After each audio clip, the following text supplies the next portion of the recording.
Welcome back to my channel and thanks for joining me. If this is your first time here, why not go down and hit that subscribe button? It is completely free and it'll make you feel better.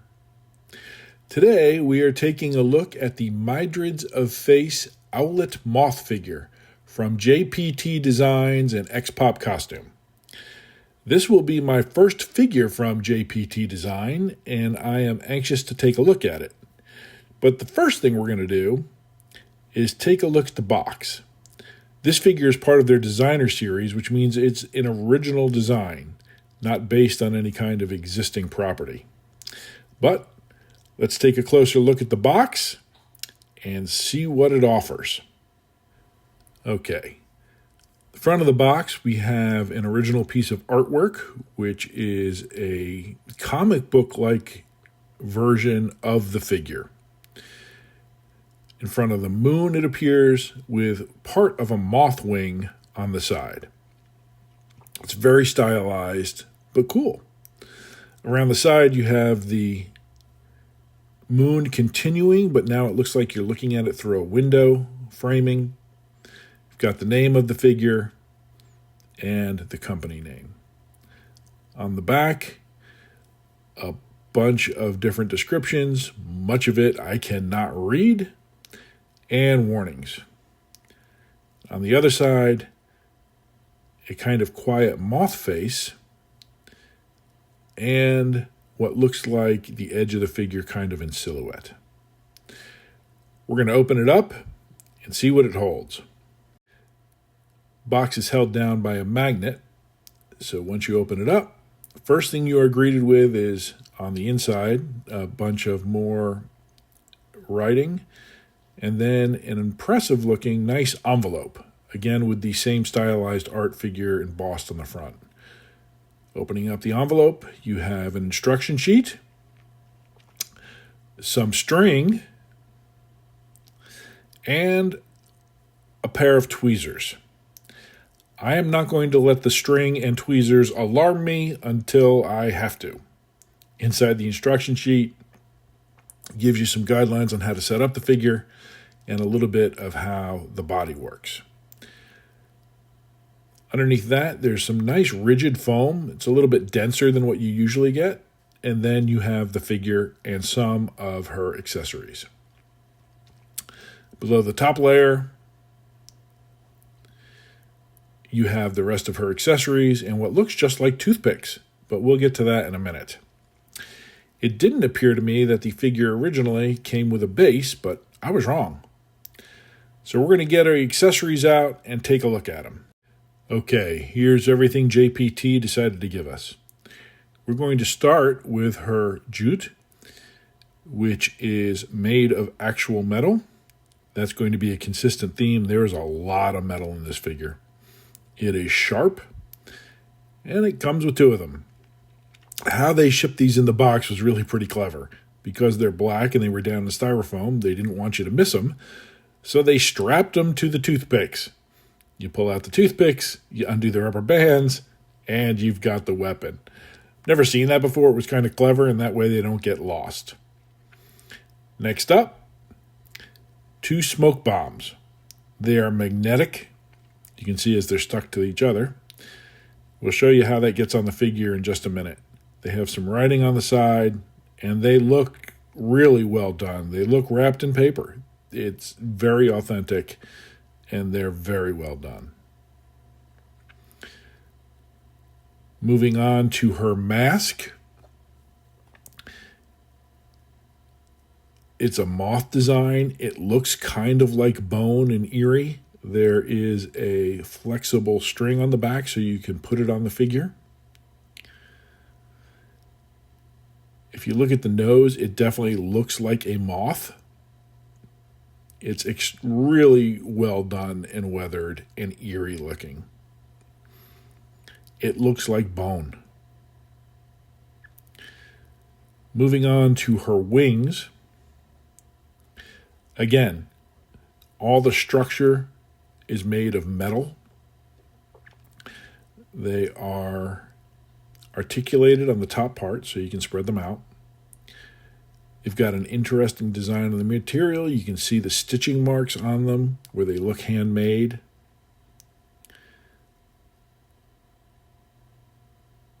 And it attaches to her via strong magnet. When you get this on her back, they do not fall off. Really nicely done piece. The metal is pretty heavy. You get some windblown hair that is molded and a ponytail. We'll get this on the figure in a little bit, but it's a nice addition. You also get a real hair ponytail. Because she has rooted hair, you can add this to her, but you can take it off to put her helmet on. We'll show you that in a little bit too. She comes with 3 sets of hands, 2 relaxed hands. Interesting that the fingernails are painted. You wouldn't think a ninja would really be that impressed by painted fingernails, but whatever. They're nicely done. And 2 jute holding hands. Again, painted fingernails. She also comes with gripping hands that are on the figure. Pretty easy to install the jute. You just slide it over the folded fingers, put it behind the thumb, and there you have it. She's holding it. It's a pretty secure fit. And careful, it is sharp.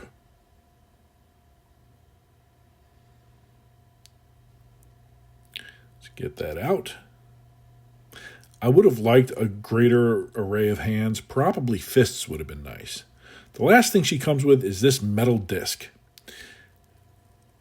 Initially, I didn't really understand why the heck they just gave you a metal disc, but it turns out her feet are magnetic. That's the stand, and it does a pretty good job, actually.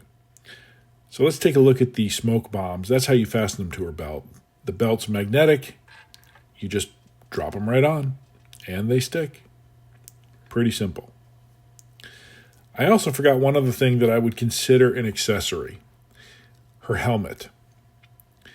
It's obviously removable. Be careful because she's going to have some flyaway hair here. Metal on the front. The chainmail over the top of it is all real metal. And then it has a cloth interior, so the hair doesn't get caught in the chainmail. It's surprisingly heavy. I thought it was magnetic at first, but it's not. It's just heavy enough that it sits on there solidly. Another thing to note is she appears pretty seamless because they have wrapped the ball joints in fabric. So when you have them installed, it looks like her sleeves go all the way down. Okay, taking the figure out. She was surprisingly heavy taking her out of the box. Most of that is due to the metal that's in the costume, not the figure itself, because she's kind of tiny. You can see strapped to her back, she has 2 sickle-headed tanto, which are short swords. We'll show you those in a little bit. She has some throwing daggers strapped to her leg and a place where you can mount the wings. She's very visually interesting. Let's bring her in and take a closer look. Starting off with her head sculpt. You can see she has rooted hair right now. This figure does have moving eyes, which are really nice. As we talked about, the helmet is obviously metal. She has a chrysalis whistle around her neck, which basically looks like a sculpted chrysalis, part of a moth.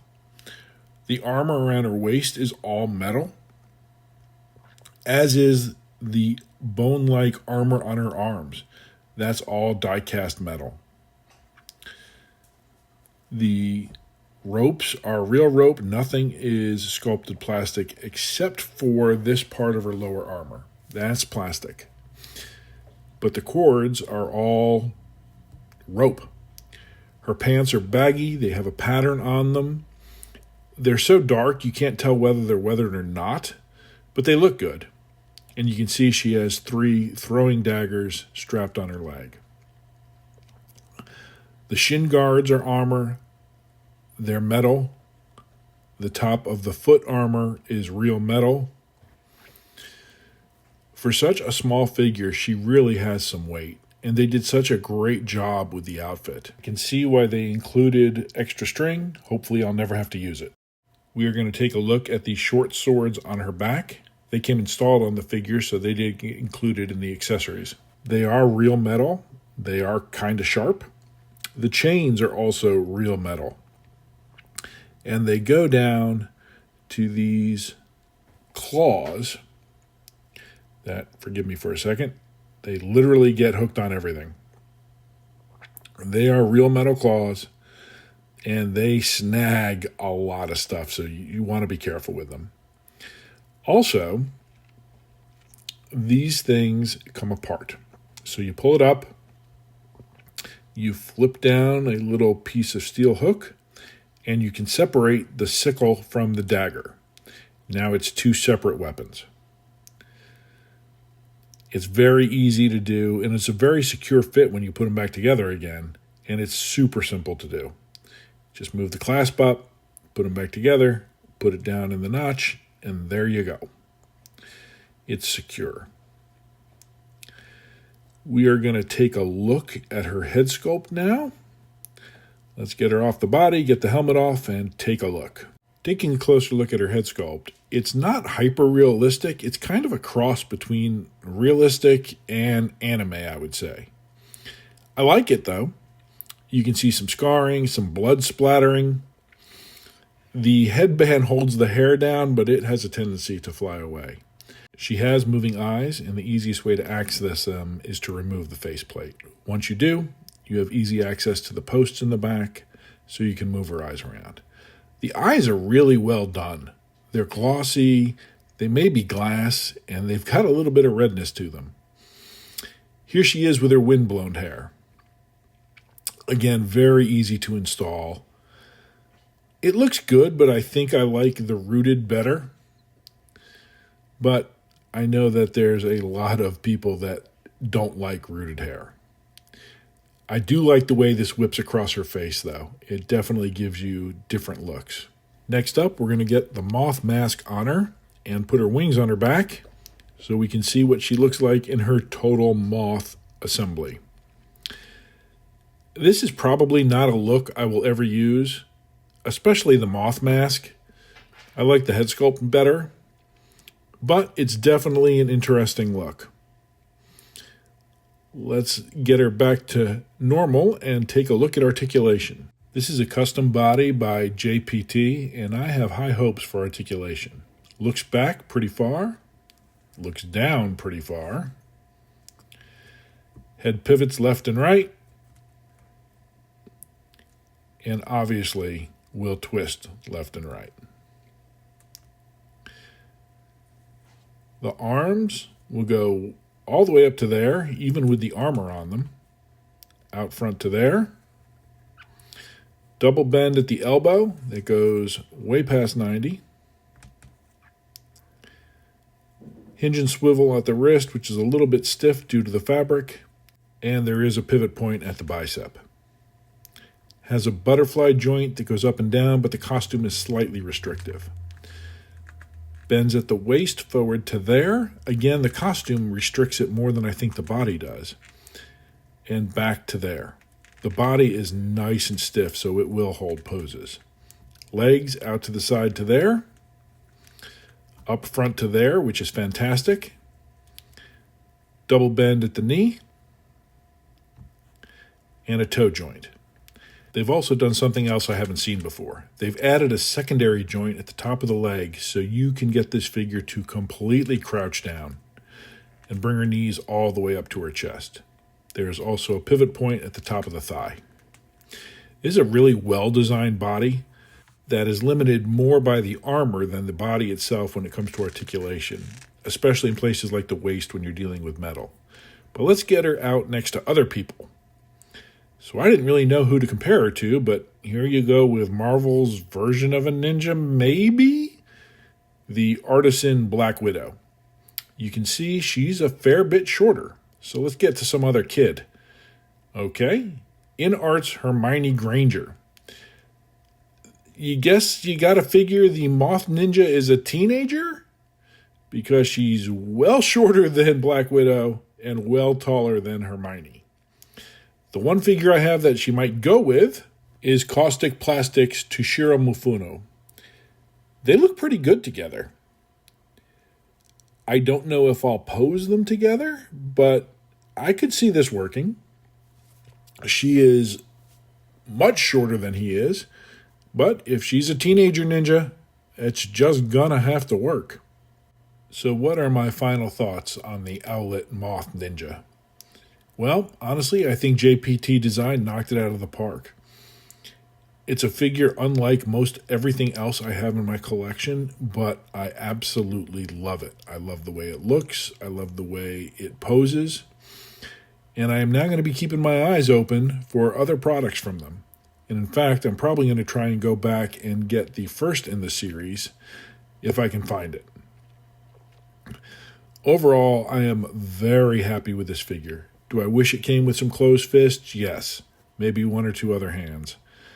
But other than that, it's great. Thanks for watching. I hope you subscribed, and we'll catch you next time.